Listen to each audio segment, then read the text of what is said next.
فلفل تي في سلام وسناي أبستفلالي كورنعات عالم كوينكم مدبات فلفل تي في تكاتاتولو كبراتن كبرانن نلومون كم تلومود نعاكم يبك عزبلنا زتفلالي مدبات حزنا متينا لنا دقيمنا سناي مكتتال كم اون دقريمي اتم كساب حجي سابسكرايب زهارمكم كم اون زهارمكن زلخن سابسكرايب بمهرام أبالات بيتسب فلفل تي في تكونوا بتحتنا نعدم مبارنا بتنلومي أدالينا يزلنا زعباتات انتا يمثل حبيرنا نكتاتل كبراتن كبرانن حبوس ملوتنا سميت سلام كبابينا رفس حميد يقبرنا سلام حميد يقبرنا قدمنا بزلو حصرتي مدبات كنجمر اب إيرترا 4.4 ريكتر زعقون من قطقات مريت اغاطيمو بسوني بعلت 23 تحساس 2024 اب ساعات قدم قطري اب إيرترا لكع كاباص عستات 61 كيلومتر رحقت 4.4 ماغنيتيود تحت قدات كسعب زغل زعقون من قطقات مدري اغاطيمو كاب مباطاوي مرداتا استرخبه حبريتا بزعباتي من قطقات زغونه رؤي عنوت كم زي صعبه خغلص انكلو انتخونه جن اما اكل كبابي اتي من قطقات فخذ زبل من قطقات بزحات سبات تسمعيوم كخون كم زغل يحبر دبوباوي جماجم قيح بحري بفلاي كبابيتا دنكل بمطناوي من قطقات مريتن زحل اساته غمران استفلطه زوبايو ابز حلف عمت ون اب كبابي باطعن كالئن استات 3 ريكتر زعقون من قطقات مدري اغاطيمو منبارو يذكر كابز قتيلنا ون ابزوبا غاش باركا حرشان معباي زغبر صعرتات تزتيلو بعلت 21 تحساس اب كتما بارونتو اب استخايد اخيبا ابزوبا غاش باركا صلات حرشان معباي مس منستري حرشا من محدار كبابيتات كيلاتات حرشا كمون حرستات بمتحببار زتبابع صعرتات كم استغبره تغليصو ابزوبا غاش باركا وانا دايركتور حرشان مريتن اتو ابو بكر سليمان زوبا غاش باركا بتحراسي مريتن هفت طريتن هبتان بمخانا غليصوم بدرجه منغستن مس منستر حرشان بستغبره ني حبار صعري صلات حرشا بقصالي يسفحكم زلون اسميرلو قصيلو اتو ابو بكر اب 2024 عامه مهرت حبرتسب مسرت زغبره اب حرستات زتكورن مدلاوات كم استخايد حبيرو زتفلالي مدبات سلطنا تداليوم وصيت دما اخل قوعن اب حرشا مسنو زتبابع معبالتات ترخيبلهم بتوسخون كم اكل نايتي زرغخ انبطا اغراب نمقصصار زغبر صعري اب استات 4800 هكتار مريت صربال تنصيغو زي كمزيلو اندهالو ون تشعت ديغاتات اب هنصت زركبا خوينن درو كاباتن حموشته تزازيمن اللوا اذن ام هناصن تهانيصن تزازيمن زلوا ديغاتات بحبار 1.2 مليون متر كيب ماي ناي محاز عقمي اللون منستر حرشا اتو عرفاي نبره ابت اغاطامي كاب زهبو مغلصي منستر حرشا زوبا غاش باركا زعمو زلو سرحات اب نيشتين ماكلاين حرشاو بيزنس كمون زتوادد نيشتي سدرابيتاو حرشا سرحن ممعبال يسرح كم زلو غليصو نزي مدبات نمتغبار تصاتفو حزبي بزلا عليك حيل تصوعيو قتيلو ام حداري زوبا غاش باركا محمود علي حوري اب عامه 2024 زتاكبه بزح مهرت حرشا وصيت نايتي ببزح زناب استدغفه كيلاتات حرشا حرستاتن ممحدار كبابن زتوها هاد صعر مخان املكيتو بتوسخي صلات حرشا ببزحن صريتن ممحياش زياده حيال صعري كغبر صوعيو تساتفتي اب تاخيبه اب سرع الغديات سفيح زته بمكياد زتفلالي لبواتات اصديقوم غله كابتوم زصدقو لبواتات ام معبال حملاوي قلب انسسا غبو تخرت مهاب مدبات كتاب طريت مسفاح زلاقي نطفت معباي غنزاب مكياد زتقالليو كابز قصيله زقربلكم منبار كبراتن كبرانن بمنستري غديات وصاي سومالن غبصن زقمه حبراوي كوميته اب كايرو ركبات ككايديو كلتيوم مرحتي اب زتفلاليه مديات زلو كلتياو متحغغاز نبلصغنان لمعاتن كلتيو حزبታት بزغلغل ممعبالو زلو دليتن دلودنتن بمرغغاص بزل عليك سرحلو كمون زتفلاليه زوباون اهغراون غديات حبراو اقداسنت زلوم جيوبوليتيكاو معبالتات بزملكت امونغو كلتيان هاغرات زغبر بوليتيكاوي ممخخار نمعزاز ركبات كغبر مخانوم يفلت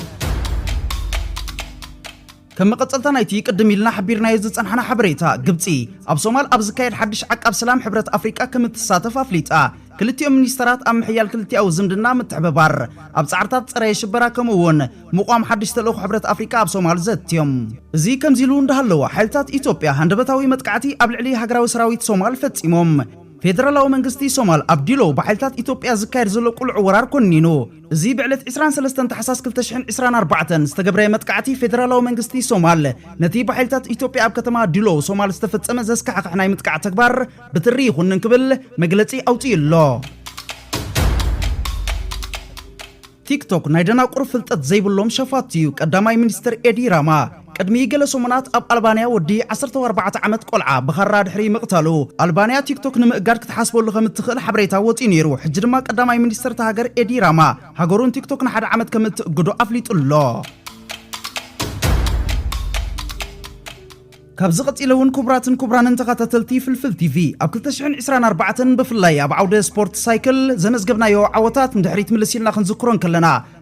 ኣዝዩ ህጡር ነይሩ። ኤርትራዊ ኦሎምፒካዊ ተቀዳዳማይ ቤልጂማዊት ክለብ ኢንተርማች ዋንቲ ቢንያም ግርማይ ኣብ 2024 ኣብ ቱር ዲ ፍራንስ ሰለስተ ናይ መድረኻት ክዕወትን ከሎ ከምኡ እውን ሓንቲ ካብተን 4 ማልያታት ናይ ቮላቲስታ ወይካ ናይ ቅጽበታዊ ውድድር ዝገብሩ ተቀዳደምቲ ቀጠልያ ማልያ እውን ኣብ ዝባኑ ሓሳብ ምስ ለበሳ ካብ ዝባኑ ከይውረደ ውድድሩ ዛዚሙ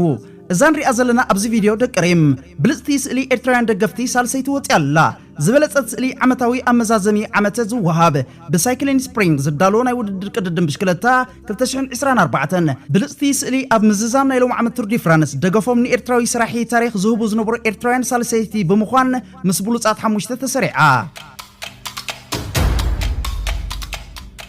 ካብዚ ቀፂለውን ክቡራትን ክቡራንን ተኸታተልቲ ፍልፍል ቲቪ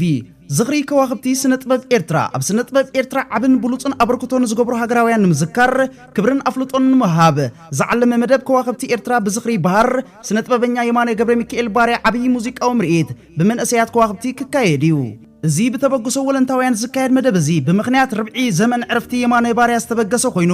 ኣብ ምምዕባል ስነ-ጥበብ ሃገርና መሰረታዊ ኣበርክቶን ዝገብሩ ከዋኽብቲ በብእዋኑ ብኽብሪ ክንዝክርን ክነመስግንን ኢና። ኩሉ ሃገራዊ ንዕቤትን ቀጻልነትን ናይ ዝመደብ እዚ ዝከኣሎ ከበርክትን ክሳተፍን ንጽውዕ ዳዊት ኣስጎዶም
بدن مجزاتي كابسور مسرته علامنا عود ويمو اي مرنا الحمود علامنا عود ويمو اي مرنا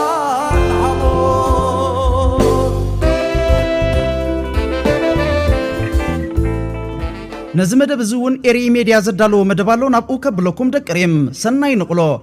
حساب يفلفل حدا اوان اب إرترا كابسب اتي تاريخ يبزح حدا تركاب زربا زي فلو يسب زبولو بزوح أحسيب النيو حقي إرترا نتاريخ بتعقي في التساميتاتي حليفاتو ابتي تنكر اوان تساعد زسنقو ابتي تصفو وقتي تصفى زعبيو ابتفتان اوان فتح زفطرو أركانا سنتبب سلزفريت كا تاريخ وترو تذكاريو اب إرترا بلولي أبركتوم كواخبتي وي أركانا تبايلوم كجلوت زخولو سنتببنياتات اب من مدرخو تفتيروميم مفتارو نتي هزبوم زحلفونا يمختم وقل بقانقات بمقلات كابولدو نابولدو كساقاقر كموريشاك محلالف مريح تراتت اويتوم سنتبب بهالي يعقب بهالي يمعبل بهالي يفتر كواخبتي سنتبب زي حلف سرح سريحهم مسحلفو نفس وكف ولدو بخبري يذكرو من بفرياتهم ونو يلعلن زبركته معرى أبركتو أخ ذكرن كزمرولن كينيون عقو كبري نتاريخ ولدو تاتن ملاقبو أم مفتار يزحجز أركانات سنتبب وزخبر حبرتسب أركانات سنتبب أم فلفال أي تقمن أركانات بقت علي زفر حبرتسب دما نمنبار زيادة يستمقرا يقبلا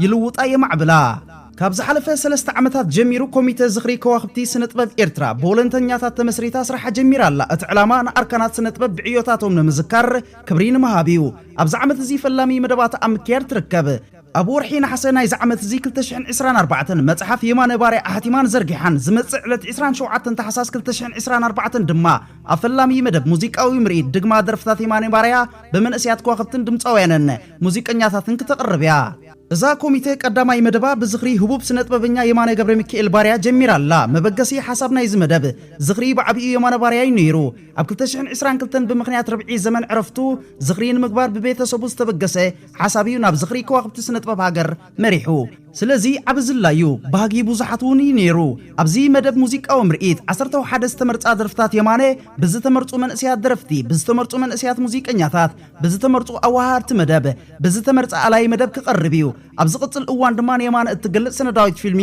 ክትዝርጋሕ ድሕሪ የማነ የባርያ ዝጽምበል ካልእ ኮኸብ ኣሎ መን ምበልኩም ስለምንታይ ድሕሪ እውን ካልእ ኮኸብ ኣሎ ሕጂ እውን መን ምበልኩም ብቀደም ተኸተል ይኹን ኣይኹን እስከ 10 ከዋኽብቲ ስነ-ጥበብ ኤርትራ ንዘርዝር እቲ ዝካየድ ጽምብል ናይ ዝሓለፉን ብህይወት ናይ ዘለውን እዩ መን ምበልኩም ስለምንታይ ኮኸብ ንኮኸብ ዝመልአ ስነ-ጥበብና መደባቱ ብስርዑ ከካይድ ተበጊስሎ ሰናይ ንቕሎ ኤሪ ሜድያ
بدن مجزاتي كبصور مسرته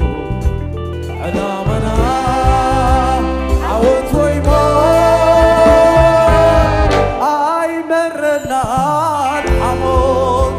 علامنا عود ويما اي مرنا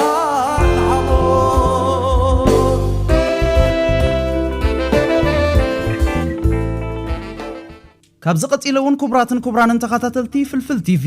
ተስፋዮ ገብረአብ እቲ ህቡብ ደራሲ ተስፋዮ ገብረአብ ካብ ዝዓርፍ ሎሚ 24 ታሕሳስ 3 ዓመት እዩ ተስፋዮ ኣብተን ብህይወት ዝጸንሐለን ብሞያዊ ኣበርክቱን ክረኣያ ኣመና ድሙቓት 53 ዓመታት ብፍላይ ኣብ ስነ ጽሑፍ ኩነታ ኣእምሮ ኢትዮጵያውያን ጽልዋ ዝፈጠረ ስሙይ ደራስን ጋዜጠኛን እዩ ውጽኢት ናይቲ ኣብ ሕብረተሰብ ኢትዮጵያ ዝፈጠሮ ናይ ኣተሓሳስባን ፖለቲካን ንቕሓት ድሒሩ ብግብሪ ተራእስ ውጽዓት ወገናት ተሃገር ንመሰሎም ንኽልዓሉ ደራኽተራ ነይርዎ ድምፂ ውጽዓት ብምዃን ድማ ንገዛእቲ ደርብታት ተሃገር ቆጭቆጭ ኣቢልዎም ስረዚ ኣብታ ተወሊዱ ዝዓበየላ ኢትዮጵያ ቀሲኑ ክነብር ኣይከኣለን ናብ ኤርትራ ሃገሩ ድማ ኣተወ ኣብ ኤርትራ ኣብ ስነ ጽሑፋዊ ዕዩኡ ብዝለዓለ ትኹረትን ሓደስቲ ምርኣያታትን ተጸሚዱ ብፍላይ ኣብ ታሪኽ ኤርትራ ንድሕሪት ብምምላስ ንግፍዕታት ገዛኢ ታሪክ ቃልሲ ህዝቢ ኤርትራ ዝገልጹ ምጉት ኣቕሪቡ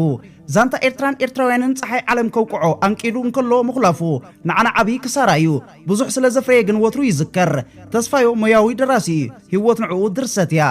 ማህደረ ኑረቢ በዓልቲ ቲራቮሎ ደማዊ ዘመን ናብ ቋንቋ ትግርኛ ዝተተርጎማ ማህደረ ኑቢ ናብ ትግራይቱ ተተርጊማ ኣብ ዳሕረዋይ እዋን ዘፍሬን ኤርትራ ጠቀስ ድርሰታት የን መጽሓፍ ማህደረ ኑቢ ናብ እንግሊዝኛ በዓለም ሰገድ ተስፋይ ተተርጊማ ክትሕተም ከላ ናብ ዓረብኛ ክትትርጎማላ ተስፋዮ ገዛእቲ ኢትዮጵያ ኣብ ልዕሊ ህዝቢ ኤርትራ ዝፈጸምዎ ህልቂት ናይ እትገልጽ ግፍዒ ዘርእስታ መጽሓፍ ጽማቕ ትሕዝቶ ጃንሆይ እና ደርግ ብዝብል ኣርእስቲ ናብ ኣምሓርኛ ተርጊምዋን ተሓቲማን ኣብ ዝተፈላለየ ዘካይዶ ሰሚናራት ብዛዕባ ኤርትራን ታሪኽን ብድሆታት ምዝንታው ታሪኽ ኣብ ኤርትራ ኣመልኪቱ ብዙሕ ጎስጉይሱ ታሪኽ ኤርትራ ኣምዝንታው ዓብይ ውጥን ኣውጪን ከሎ እዩ ብዘይ ጽቡይ መገሻ ተፈሊዩና ተስፋዮ ኣብ ታሕሳስ 2021 ኣብ ኬንያ ኣብ ሆስፒታል ዓሪፉ ኣብ ሳልሳይ ዓመቱ ሎሚ 24 ታሕሳስ እታ ድሕሪ ሕልፈቱ ዝተሓትመት ቀይ ዘመን ዝሰመያ መጽሓፍ ደማዊ ዘመን ብዝብል ኣርእስቲ ብሰለሞን በርሀ ናብ ቋንቋ ትግርኛ ተተርጊማ ክትምረቐያ ኣብ ዛዕለት ድርብ መደባት ክካየድ እዩ 30 ዓመት ዝኽሪ ተስፋዮ መምረቕታ መጽሓፍ ደማዊ ዘመንን ንዝገበረልካ ግበርሉ ኣይከኣልካን ከኣጽወየሉ እሞ ነዚ ክቡር ደራሲ ብዝከኣለና ንዘክሮ ስራሓቱ ድማ ንጸንብሎ ተስፋዮ ተጸልይዎ ኣብ ሆስፒታል ኦሮታን ከሎ ምስ ሓደ ካብ ደረስታ ሃገርና ብቴሌፎን እንዳዕለለ ሆስፒታል ዳ ከመይ ክኢልካዮ ሓተቶ መተዓለልቱ እንታይ ግድኻ ክልተ ቅነ ኣብ ኦሮታ ዝብል መጽሓፍ ክጽሕፍ የበሎ እንዳሰሓቀ ክልተ ቅነ ኣብ ድፍዓት ናይ ዓለም ሰገድ ተስፋይ ዘኪሩ ዋዛን ሰሓቅን ተስፋዮ ህይወቱ ነይሩ ኤሪ ሜድያ ቋንቋ ዘይፈልጥ አሻይ ወላ እንዳጽረፍካዮ ይሰሰት ሳቅ እንዲ ነገር እቺ ሳብዚ አዲ መጽስ አመራ ፊያሜታ እንዳበለ ይሰሰ እኔ መራይ ኸይደ አብዚያት ፊያሜታ ሽኮሪና እንዳበሉ ክሰብ ይሐርክ ፊያሜታ እንታይ አመንዝራ ዝነበረት ሰብያ ኣብ ኮምፒሽታቶ ወተሃደራት እንዳጓየት በቲ ትጓየ ዝነበረት ሀገራዊነት ዘይስማ ሕማቅ ካራክተር እያ ንሓደ ኤርትራዊ ከም ሓደ ኤርትራዊ ክትርኢ ከለካ እሞ ኤርትራውያን ተኣኪቦም እዚ ሰብ ዝሰኣኑ ይመስል ብዛዕባ ፊያሜታ ክስእስኡ ከለዉ የሕፍር እዩ ነዚ ከምህር ነዚ ክገልጽ ኢለ ቋንቋ ስለ ዘይፈልጡ ኦሮማይ ትበሃል መጽሓፍ ኣንበቡን ፊያሜታ እንታይ ምኳኑ ኣይፈልጥን እቲ ሙዚቃ ደስ ይብል እዩ እቲ ሽም ጽቡቕ እዩ እቲ ፊያሜታ ዝብል ስለዚ ይስእስኡ ኣለዉ እሞ ቋንቋ ዘይምፍላጥ ዘምጽኦ ፀገም እዩ ክገልጽ ደልየ ኣብ ኢትዮጵያም ከምኡ ነይሩ ኢትዮጵያን ኤርትራን ውግእ እንዳተገበሩስ ማርቸድ ሸዊ ሻሽ ይብሉ ማለት እዩ ኣነ ነጊረ እዩ ኣቴ እሞ ሰንቢዱ እዚኣ እኮ ናይ ሻዕብያ ደርፊ ኢሉ እዩ ውግእ ይካየድ ኣሎ ባድመ ሰንቢዱ ብጣዕሚ ሞስ እዚ ኣርት እዩ ኣነ ክገልጾ በቲ ኣርት ገይረ እቲ ህብረተሰብ ከንቆኹም ሽኡ ኣብዚ ኣዲ ጠጠው ኢላ ፊያሜታ ትበሃል ድህሪኡ ኣይተሰማዕትን እታ ኣነ ዝፀሓፍኩ ኣርቲክል ኣብ መንእሰይ መጽሔት ምስ ወፀት ጠጠው ኢላ ኣብ ሞባይል ቴሌፎን መፀውዒ ገይሮማ ነይሮም ፊያሜታ ሽኮር ኢላ ኩላ ጠጠው ኢላ መርዓ ገሌ የላን ሕጂ ጠፊያ ኣላ ኣብ ባራት ኣይትሰማዕ ገሌ ኣይትሰማዕ ሰብ ነቂሁ ክፈልጥ ኣለዎ ሰብ ከምኡ ኣርት ብጣዕሚ ወሳኒ ተራ ኣለዎ ኣብዚ ለንቅነ ከታተሎ ጽናሕኩ ብዙሓት ኢትዮጵያውያን ስነ-ጥበበኛታት ዓበይቲ ኢትዮጵያውያን ስነ-ጥበበኛታት ናብ ኣስመራ መጺኦም ክደርፉ ክጻወቱ ብዙሖም ዝሓቱ ሕጂውን ናብ ኤርትራ ናብ ኢትዮጵያ ዝኸዳ ጉጅለታት ባህልና ኤርትራ እውን ኣለዋ ግን ብፍላይ ከም ኢትዮጵያውያን ስነ-ጥበበኛታት ኣብዚ መጺኦም ንክደርፉ እንታይ ከማልኡ ኣለዎ ትብል ስኻ ከም ሓደ ተመራማሪ ደራሲ ንዝኽነቕለሉ ፀና ማለተይ ሲ ናይቲ ህብረተሰብ ስነ ልቦና ክፈልጡ ኣለዎ ኣብዚ መጽካ ምኒልክ ኢሉ ክደርፍ ዘዋፃ ኣይኮነ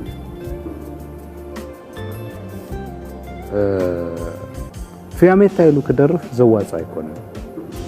ማለት ናይቲ ህብረተሰብ ስነ ልቦና ክፈልጡ ኣለዎ እቶም ደረፍቲ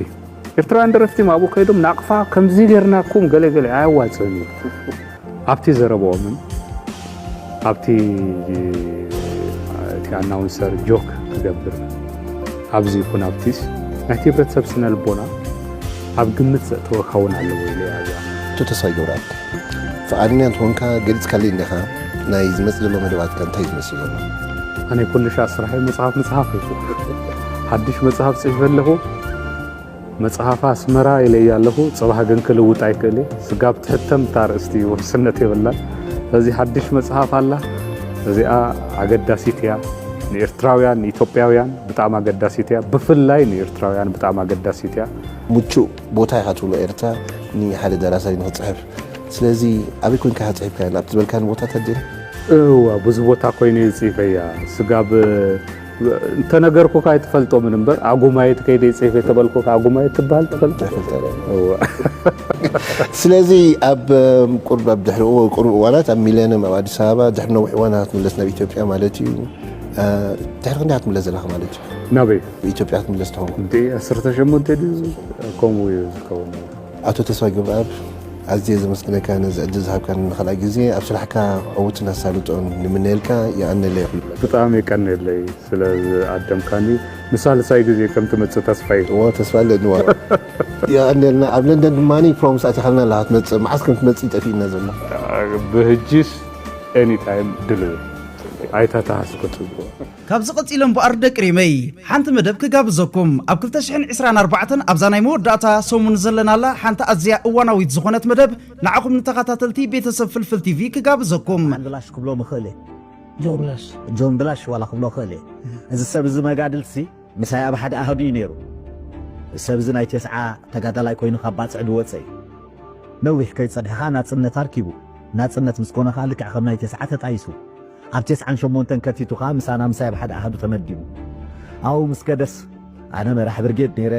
ኣነ መራሕ ቦጠሎን ነይረ ኣነ መራሕ ሓይል ነይረ ብል ሓደ ብክልተ ኢለ ዶ ነቶም መራሕቱ ከዘኻኽሮ መራሕ ብርጌዱ ጅግና ግርማይ ቀሺ ይበሃል ነይሩ መራሕ ቦጠሎንኡ ጅግና ጋምባለ ይበሃል ነይሩ መራሕ ሓይሉ ጅግና ወዲ ዓንደ ይበሃል ነይሩ መራሕ ጋንቱ ዓብደላ ይበሃል ነይሩ ክሳዕ ኣብዚ መራሕ ጉጅለ ከማን ኣይበፅሕን ሰብ እዚ ኣባፅዕ እኳ ህይወት ኣይነበሮም ኣው ምስ ከደ ግን ጅግና ነይሩ ኣነ ሰዋጊአን ተዋጊአን أنس وين تقوين يخبل كل خصبع كل خصري تبول كوسة تبلاش أزيا مساتيتن مهاريتن اندات زناقعها بوزح قوم نجر حزل تمرتي تقسمولو بفلاي تنقص إيرتراو زيغا أبرابع جنبار زنبر إيرتراو زيغا إزمة بزيك كاتاتلو دقي مبتعتنا يعدم أيكونن جغنا أب إيرترا نترى مواتون كبلو أب أوروبا ديخو أب كال أهجر زموت إيرتراوي رئيس إيرتراوس كبر خمزلو يقل سالكادلي أيكونن تسو مغنياتو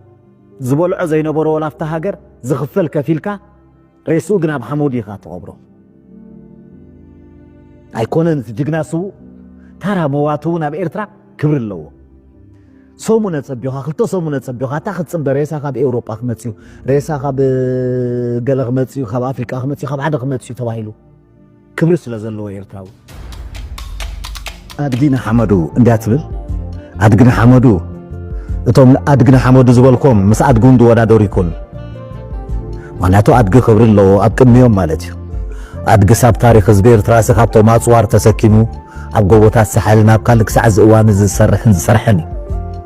ግን ምናልባት ዶኾን ይልናይና ማለት እዩ አድግስ ተሓጺቡ ስላብ ጭቁ ስለዝባሃል ከም ትምስላ ቦታትና ተሓጺቦም ኣብ ሓመዶም ዝብል እዞም አድግና ሓመዱ ኢለ ሰይመዮም ዘለኹ ድማ እዞም ከዳዓት ማለት እዮም ከመይ ዝኣምሰሉ ከዳዓት ክብል ከለኹ ሕጂ ከዳዕ ሓደ ሃገራዊ እንዲኻ ከዳዕ ትብሎ እንድሕርዳና ሃገሩ ኸዲዑ እዚኦም ግን ሃገራውያን ዘይኮኑሲ ብቕልውላው መንነት ዝሳቐዩ ግዳማውያን እየ ዝብሎም ሕጂ ንዓታቶም ኣድግና ሓመዱ ኢሎም ዘለኹ مغنياتو أبتي تنقل على عكون خلو أبتي لعلم تحتن قبل خلو قطريهم كان لها كم أدقسي قالها هجراويان كوينهم يمز السمعوها هجراويان قنا يكونن مغنياتو كم كبدي يدنادو فلت أميم زم سبعة زياتهم بزحات مسانا أبزي إرتراز نغوريهم قاليهم بلاش قاليهم عاتينة قاليهم فريد سلام زياتهم كان تايم دحر ذلك قاليهم بمسرتهم قلولاو من الندلهم يوم قاليهم كأجل تجارو تمرعهم قال نايت خباب قصيات كوينهم أدقنا حماتهم علونا نصهم زخونيهم هو سلازنا زيهم أدقينا حمادو إليهم زلقوا زيهم كإرتراويان مثلهم يمزعللو إرتراوي أمت كلون أبوتو يزرلو إرتراوي أبكحدتنا أبتلمتن يلن أنا كم إفرم أنا وارساية اكتقادالاي ناي سحل زورة سنحي زوقع زي زخيد دلو ازوم سبات زي آتوم دما لك أبي إرترا عبيوم أبي إرترا تماهيروم بلس عرب ربع بلس درفو تغريفوم عبيوم كاريفوم شكيتوم عبيوم أبقالا كتماتاتنا إرترا دما بزح بوتاتات توهيبوم غزاوت توهيبوم ينوبرو نيرو أبي إرترا سلزنبرو إرترا ويان كوينوم كأخو مدرو نسمعو مالنا أبي إرترا سلزنبرو إرتراويان أيكون أبي إرترا سلتدبر أبي إرترا سلستقمتك إرتراو مننت هيكون كان قاشان سقعتنياني خاخم كله سدتنيا مالتيو إزوم سدتنياتات نوم زلنا خا أبتدق مسكودو بلهجانا الزراربانا أكايدانا أكدادنانا كله تماهيروم سلزعبين عنا يمزو مصل اتزاي فلتك أي أمنو ددحريم دما يقوي إرتراو جن أب كم زناتهم حشوية عياتني سلازي اتهم أدقنا حمود اللهم زلقوا التعبابيهم كما أدق توقعهم يوم عاديهم نابها قرنا خا تسديدون متيو أبزخا السالينا يوم أب فابريكاتات صرحون يروب أب ليسترو صرحون يروب أب تفلالي نايول كسر 11 صرحون يروب ناي قلبت صرحون يروب بقى جيروم هاتكيتهم عدهم كوف كيبلوخا إيرتراويان إذا نحنا نابولو نتمسكن زبيرترا أب سمرا أب كرن أب بات أب دك أمحرة أب صنعافة زفولتهم سبكا مسؤوم سلازة عبي منوتهم كيف لتا إرتاو مسيلود سعبهم هلقو زوم سبات زياتهم من كم كبديدنا نفلتهم منا قالت أنت اللو أنا عجي ولا سمعتهم منك تقص غليه نعم زوم سبات زياتهم من كم كبديدنا نفلتهم منا قالت أنت اللو أنا عجي ولا سمعتهم منك تقص غليه نعبنت نت وزحسك يالله قلا هو بتفكل كم بعل مساي أب جزاوتي أبتتول دول زعبخو زعبيلو كم بعل كالد زبالو نعبنت تنتن توينو ما زارو بقال الله قريم كله قرمني إذا ودزي بتفكل ود شري كم جزاناتي كسع جزوني حدا 100 متر يكونني እዚም ናይ ደገ ናይ ተቋመርቲ ሚድያታት ትዛረብ እዩ ዝብልከ ኣው ኮይኑ ምስቶም ተቋመርቲ ዝዕገርግር እዚ ሰብ እዚ ልክዕ ንሙኻን እንተኮይኑ ካልድ ዓብዱ ይዝበሃል ያ ካልድ ዓብዱ ይዝበሃል እዚ ሰብ እዚ ምሳይ ኣብ ገዛውቲ ኣብ ሓደ ከባቢ ዳዕበየ ኣብ ኣኽርያ ገዛዮም ገዝኡንሲ ናይ 100-200 ሜትሮ ዘይከውን ኩሉ ገዛውቲ ዝፈልቶ እዩ ሙሉ ኣስመራ ዝፈልቶ እዩ ኩሉ እቲ ቤተሰቡ ገሊኡ ንሸራ ከይዱ ገሊኡ ዓድዋ ከይዱ ገሊኡ ከዓ ምስኡ ኣሎ ገዝኡ እንዳርጋ ብውክልና እዩ ዝነብር እምበር ኣብዚ እንዳርጋ ቤተሰብ የብሉ ኣብኡ ከይዱ ሕጂ ኣነ ኤርትራዊየ ኢሉ ክዛረብ እንከሎስ እቲ ምስኡ ዝዓበየ እቲ ወዲ ገዛውቱ እቲ ወዲ መማህርቱ እቲ ገለ ከይቕበሎ ዶ ምናልባት ርሕቕ ዝበሉ ክቕበልዎ ክእሉ ኾኑ ደይፈልጥዎ ክቕበልዎ ክእሉ ኾኑ እዚ ግን ውፁእ ወዲ ሸረ እዩ እዚ ከምዚ ኢሎም ክነሶም ንሳቶም ዓዶም ከይፈለጡ ግን ነቲ ጅግና ዝኾነ ኤርትራዊ ወዲ ጎንደር ባ ወዲ ትግራይ ባ ወዲ ገለ እናበሉ ከዓ ባዕሉ ንሱ ባዕል ንሳቶም ክዛረቡ ትሰምዕ ስለዚ እዞም ኣድግና ሓመዶም ዝበልክዎም ባዕል እዚኣቶም እዮም ጅግና ይዋደቕ ንዓዱ ጅግና ይቃለስ ንዓዱ ጅግና ይሓልፍ ንዓዱ ኣድገ ግን የንገርግር ኣብ ሓመዱ ከም ልማዱ ምክንያቱ ልማዱ እዩ ኣድገ ሕፅብ ወዓሎ ሕፅብ ሕደሮ መፂ ዘንገርግር ካልማዱ ይገድፍን ኣይገድፍን እዩ እሶም ከ ኣብ ልዕ ወዓሎም ኣስቲ ወዓሎም ኣፅግብ ወዓሎም ልማዶም ጥልመት ኣይሓድጉን እዮም ስለዚ እታ ጥውዋይ መንገዱ ስለዘይገድፍ ተጠዋዊ ድዩ ኣቋሪፁ ድዩ ገለጌሩ ድዩ ኤርትራዊ ክመስል ይደሊ ኸውን እዞም ኩሎም ኣብቲ ማሲ ሚድያ ጀጋኑ ዝመስሉ እቶም ኩሎም ኣብቲ ሚድያ ኤርትራውያን ዝመስሉ ብትኽክል ናይ ኤርትራ ኣይኮኑን ኤርትራውያን ከ ኣይኮኑን ሓደ ብሓደ ክንጠቕሶም ንኽእል ኢና ኩላቶም ኣስማቶም ከመን ክጠቕሶም ኣነ ብዙሕ እየ ዝፀልኦ ካብ ኣስማቶም ክጠቅሲ በቲ ንስሞም ዝቐርብ በዓል ብላሽ ክብሎ ምኽእል እየ ጆን ብላሽ ዋላ ክብሎ ክእል እየ እዚ ሰብ እዚ መጋድልሲ ምሳይ ኣብ ሓደ ኣህዱ እዩ ነይሩ ጆን ብላሽ ኣብ ሓደ ኣህዱ ምሳይ ነይሩ ሰብ እዚ ናይ 9 ተጋዳላይ ኮይኑ ካብ ባፅዕ ድወፀ እዩ ካብ ባፅዕ ናይ 9 ተጋዳላይ ኮይኑ ወፅዩ ኣብ ባፅዑ ናብኡ ዝፍለጥ ኣይኮነን መርከበኛታት ወሪዶም ዝወለድዎ እዮም ኣባና ናይ 9 ኮይኑ ሜዳ ምስከደ ነዊሕ ከይፀድሕኻ ናፅነት ኣርኪቡ ናፅነት ምስ ኮነ ከዓ ልክዕ ከም ናይ 9 ተጣይሱ ኣብ 98 ከቲቱ ከዓ ምሳና ምሳይ ኣብ ሓደ ኣህዱ ተመዲቡ ኣብኡ ምስከደስ ኣነ መራሕ ብርጌድ ነይረ ኣነ መራሕ ቦጠሎን ነይረ ኣነ መራሕ ሓይል ነይረ ብል ሓደ ብክልተ ኢለ ዶ ነቶም መራሕቱ ከዘኻኽሮ መራሕ ብርጌዱ ጅግና ግርማይ ቀሺ ይበሃል ነይሩ ጆን ብላሽ እወ መራሕ ቦጠሎንኡ ጅግና ጋምባለ ይበሃል ነይሩ መራሕ ሓይሉ ጅግና ወዲ ዓንደ ይበሃል ነይሩ መራሕ ጋንቱ ዓብደላ ይበሃል ነይሩ ክሳዕ ኣብዚ መራሕ ጉጅላ ከማን ኣይበፅሕን ሰብ እዚ ሓሚመ ፀሚመ እናበለስ ሽፍተ ኸዲዱስ ፍቐዱ ኮለል ዝብል ነበረ እዩ ርእሰይ ባ ጎነይ ባ እናበለ ኣው ምስከደ ግን ጅግና ነይሩ ኣነስ ተዋጊአን ተዋጊአን ኣነስ ጎየን ተጓየን ክብል ከሎ ክሰምዖ ከለኹስ ርእቶ በልኮ ስትብላሽ ኣብ ባፅዕ እኳ ሂወት ኣይነበሮን ካብ 9 ክሳዕ 98 ዝነበረ ግዜ ምስ ተጣየሰኮ ፓስታ ስፓጌቲ ዝወደቐ ፍቐዶ ቤት ምግቢ ዝምገብ ነበረ ኣብታ ኣሃዱ ናትና ዝነበሩ ኸ ፐርሰናላት ናትና ዝምስክርዎ ኸ ክሳብ 10 ዝኾኑ ዓዲዩ ኣፅሒፉ ሎሚ ኣብ ከምዚ ዓደ ይብል ኣብታ ትመፅእ ሓዳሽ ኦርኒካ ኣብ ከምዚ ዓደ ይብል ኣብቲ ኣብ ከምዚ ዓደ ይብል ካብ መርከብ ወሪዶም ዝወረድዎ እምበር ዓዲ እውን ዝፈልጥ ኣይኮነን ስለዚ እዚኣቶም እዮም ቶም ኤርትራውያን ኮይኖም በዓል ዓጢን ከምዚ ኣብዚ ቪድዮ ንሪኦ ዘለና ሕቡዕ ሓቂ ናይዞም ክልተ መን እዮም እዞም ኣንጻር ኤርትራን ኤርትራውነትን ዝተፈላለየ ጎስጓሳት ብምክያድ ንምብራስ ኤርትራዊ ሃገራዊ መንነት ንምልሕላሕ ሓድነት ህዝቢ ኤርትራ ኣለዉ ዝበሃሉ መዋቕዓት እንዳፈጠሩ ህዝቢ ከጓሳቑሉ ዝጸንሑ ክልተ ሰባት መን እዮም ከም ዝፍለጥ እቲ ሓደ እኳ ድሮ ፈሊጥናዮ ኣለና ኣብ ፅብብ ዝበለት ሸላ ንነዊሕ ዓመታት ተኣሲሩ ዘሎ ብላሽ እዩ ከምኡውን ምስኡ ዘሎ መን እዮም ብሓፈሻ እዛ መደብ እዚኣ ኣዝያ ኣገዳሲት ስለ ዝኾነት ኣብ ኤሪትሪያን ሚድያ ኔትወርክ ኸድኩም ክትከታተሉ ብስነ ጥበበኛ ኤፍሬም መኮነን ዝተዳለወ እዋናዊ መደብ ሞደቅሪ መይ ከይድኩም ክትከታተሉ ደጊመ ብትሕትና ይዕድም እዞም ሰባት እዚኣቶም ግን ከም ከብዲ ኢድና ንፈልጦም ኢና ገለ ተንተንት ኣለዎ ኣነ ሕጂ ዋላ ስማቶም እውን ክጠቅስ ይኽእል እየ ንኣብነት ነጥብ ዝሓዝካዮ ኣሎ ገለገለ እወ ብትኽክል ከም በዓል ምሳይ ኣብ ገዛውተይ ኣብቲ ተወልደሉ ዝዓበኹ ዝዓበዩ ኣለዉ ከም በዓል ካልድ ዝበሃሉ ንኣብነት ተንተንቲ ኮይኖም ኣዛረቡ ገለ ከለኹ ክሪኦም ከለኹ ገርመኒ እዚ ወዲ እዚ ብትኽክል ወዲ ሸረ እዩ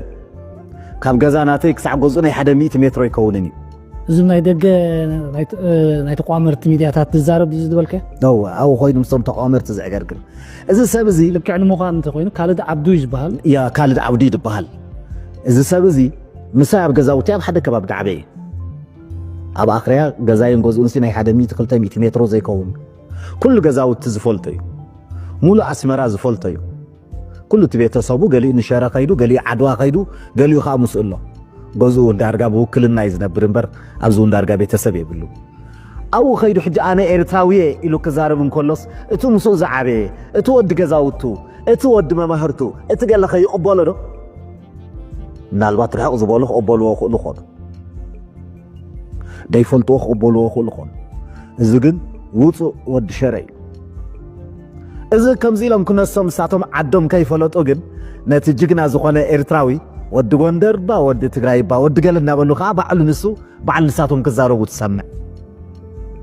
ስለዚ እዞም ኣድግና ሓመዶም ዝበልክዎም በዓል እዚኣቶም እዮም ጅግና ይዋደቕ ንዓዱ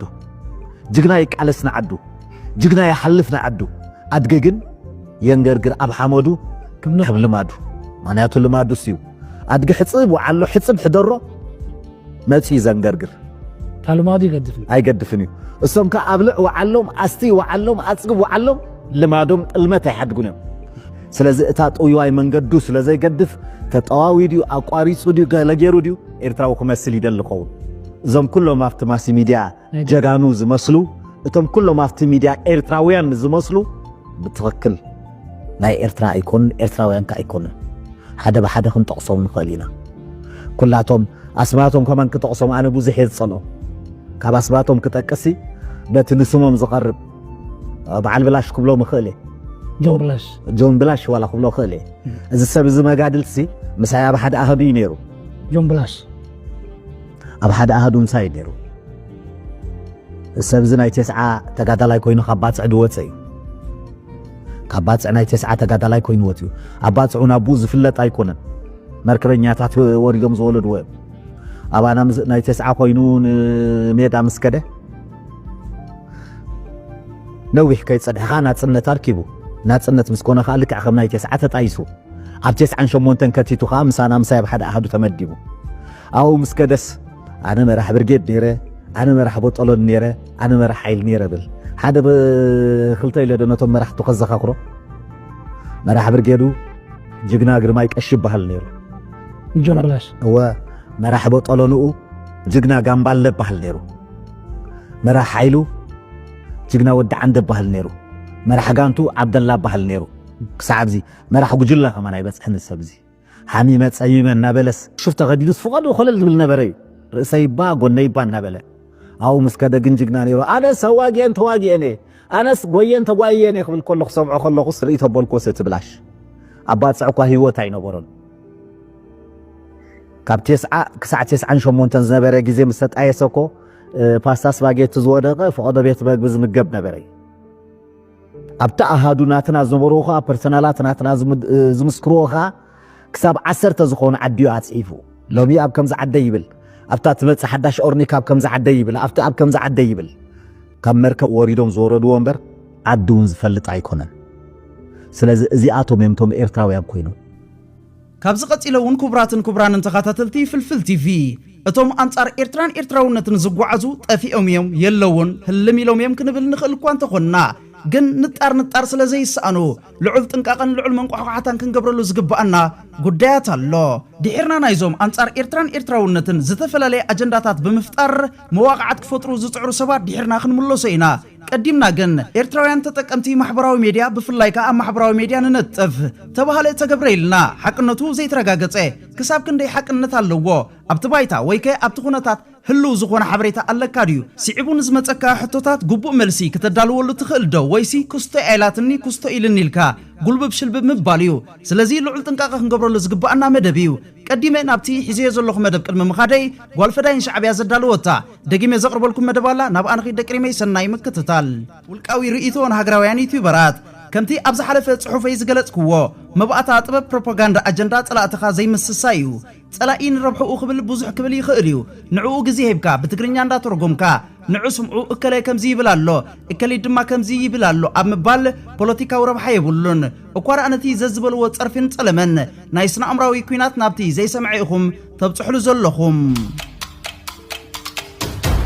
ከይተረዳእኩም ኣካል ናይቲ ንሳቶም ኣብ ልዕሊ ህዝብና ከስርጽዎ ዝደልዩ ኣጀንዳ መስጠትና የስነ ልቦና ጦርነት ዝብልዎ ኢኹም ትኾኑ ዘለኹም ንዓኣቶም ዓባዓወት እዩ ክቡራት ኣሕዋተይ ሃገራውያን ዩቲዩበራት ኣጀንዳ ጸላኢ ከይተረዳእኩም ኣይተሳስዩ ንሳቶም ዘረባ ሸይጦም ዝናበሩ ተኻፈልቲ ካድረታት እዮም ንዓኣቶም ብድምፅን ብቪድዮን ኣሰኒኹም ኣስማቶም እንዳጽዋዕኹም መልሲ ክትህብዎም ከለኹም ንሰርሕ ባኢና ዘለና ንዕወት ባኢና ዘለና የሻዕብያ ካድረዎች ተንጫጩ እዮም ዝብሉ እወ ሎሚ ዋጭዋጭ ኣቢልናዮም እንዳበሉ እዮም ዝሕጎሱ ናብቶም ዝዋፍርዎምን ዝኸፍልዎም ኣካላት ነቲ ንስኹም ኣንጻሮም ዝስራሕኹሞ ቪድዮ እዮም ከም ጸብጻብ ስርሖም ዘቕርቡ ንማንም ተከፋላይ ይሁዳ ካድሬ ኣብ መድረኽ ኤርትራውያን እንዳምጻኹም ክብርን ኣፍሉጥን ኣይተሃብዎም ከይተረዳእኹም ፕሮሞት ኣይትግበርዎም ኣድቨርታይዝ ኣይትግበርሎም ሓደ ማንም የመንደር ጫምታ ዱርየ ስለዝተዛረበ ኣባይታ ዝልወጥ ነገር የለን እንታይ ከዘይብል ሓድሽ ነገር ኣሎ ኩሉ ዝበሃል ኢሎም ሞዮም ህዝቢ ኤርትራ ብፖለቲካ ኣዝዩ ንቑሕ ህዝቢ እዩ እትረፍ ደነቲ ኣብ ቃልዕ ዝብልዎ ኣብ ልቦም ዝሓስብዎ ዝፈልጥ ቆቋ ህዝቢ እዩ ህዝቢ ኤርትራ ናናይ ንህብ ዘይናፍና ናይ ንህብ ስጋቦይ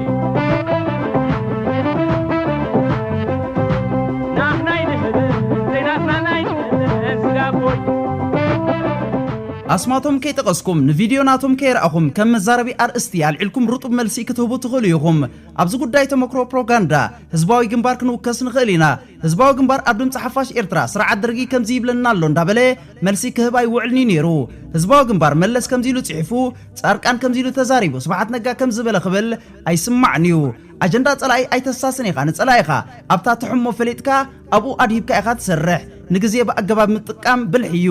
እዛ ርእይተይን ዩቲዩበራት ጥራይ ዘይኮነ እንተላይ ቪድዮታት ጸላእቲ እንዳቆራረጽኩም ኣብ ፌስቡክን ቲክቶክን እትጥቅዑ ነእትውዕሉ ሃገራውያን እውን ኣንታ ሰማዕ ህዝቢ እውን ኣስተውዕል ልክዕ ከምቲ ናብ ከብድኻ ዝኣቱ መግቢ ተማርጽ ናብ ሓንጎልካ ዝኣቱ ሓበሬታ እውን ምረጥ ማንም ናይ ዩቲዩብ ነጋዳይ ገንዘብ ክሰርሓልካ ኣይተፈቅድ ኣንሳብስክራይብ ምግባር ልሙድ እዩ ናብ ኣእምሮኻ መርዚ ክትእቱ ኣይተፈቅድ እሞሲ ኣጀንዳ ወሃብቲ እምበር ኣጀንዳ ተቐበልቲ ኣይትኹኑ ኣብ ክንዲ ኣብ ዘይጠቕመና ምልልስ እተድህቡ ንምሁራት ኤርትራውያን እንዳዓደምኩም ንህዝቢ ሓበሬታ ሃቡ ብፖለቲካ አንቁሑ ጥበብ ፕሮፓጋንዳ እዚዩ ምስ ሙሉ ኣኽብሮቱ ጓልፍዳይን ሻዕብያ ሼር ንግበሮ ደቅሪመይ ብትኽክል ኣዝዩ እዋናዊ ዝኾነ መልእኽቲ እዩ ስለዚ ንሕና ዘለና ጉድለታት እንዳማዓራረና ነቲ ንህዝብና ዝጠቅምን ዘርብሕን መደባት ኣብ ምድላው ወትሩ ዓቕምታትና ንምጉልባት ክንሰርሕ ይግባእ ደቅሪመይ ከምዚ ክንሰምዖ ዝጸንሐና ጓልፈዳይን ሻዕብያ ዘዳለወቶ ጽሑፍ እዚ እዩ ነይሩ ስለዚ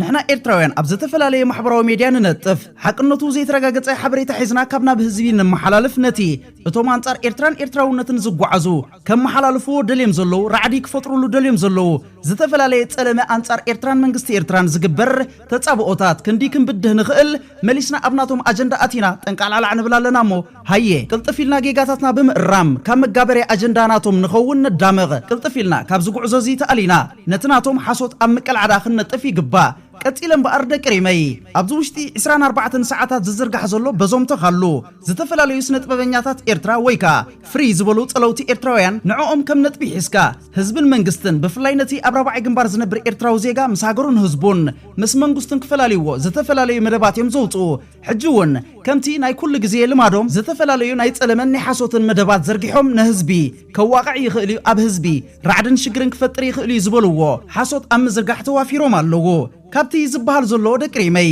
ስነ ጥበበኛ ቃልኣብ ተወልደ መድህን ተኣሲሩ ስለምንታይ እንታይ ገይሩ ንዝብል ሕቶ ኣስዕባ ቢልካን ተቕሪብካ መልሲ የለን ቀፂለውን እዘን ኣብ ቪድዮ ንሪአን ዘለና ደቅሪመይ ቃርያ ከምዚ ስለ ዝገበረ ተኣሲሩ ኣሎ መዓስ ኣበይ ብኸመይ ዝብሉ ሕቶታት እንተሓቲትካ መልሲ የለን ከምታ ቀዳመይቲ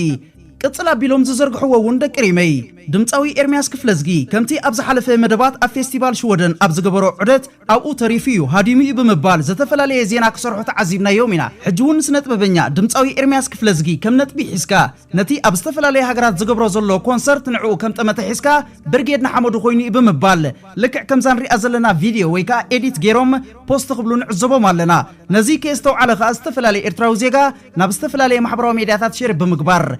ዘላ ሓበሬታ የመሓላልፍ ኣሎ ቀፂለውን ደቅሪመይ ሓደ ካብቶም ጥዑም ድምፂ ዝውነን ንኡስ ኤርትራዊ ዜጋ ኣብ ራብዓይ ግንባር ዝነብር ዳዊት ወልደ ሚካኤል እውን እዛ ትርእይዋ ዘለኹም ፖስተር ኣዳልዮም ዳዊት ብርጌድ ንሓመዱ ኮይኑ ብምባል እቶም ወዛዑ ናይ ጉጅለታት ክውዝዑ ወይ ከዓ ኤዲት ገይሮም ፖስት ክብሉ ተዓዚብናዮም ኣለና እዞም አንጻር ኤርትራን ኤርትራውነትን ዝጓዓዙ በራርያታት ዝተፈላለየ ዛዕባታት ንምፍጣር ኣይስልክዮም ኒው ኣይደኽሙን እዮም ንሶም ሓደሽቲ ሓበሬታታት ኣለና ብምባል ሰባት ከደናግሩ ጥራዮም ዝፅዕሩ ስለዚ ደቅሪመይ ነስተውዕል ልቦና ጌርና ንርኤ እንታዩ ስለምንታዩ ብኸመይ ንዝብሉ ሕቶታት ቅድም መልሲ ክንረክብ ኣለና ተባሃለ ኢልና ክንዝርግሕን ከለና ግን ጽባሕ እቲ ሓሶት ምስተቃልዐ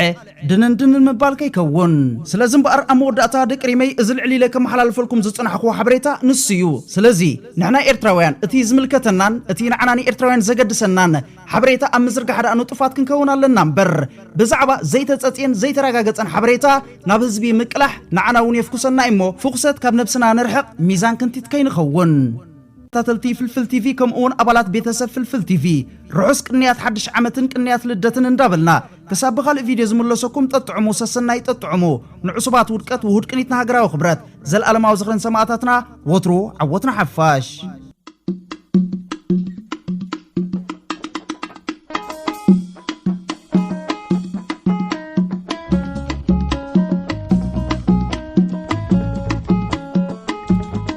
ፍልፍል TV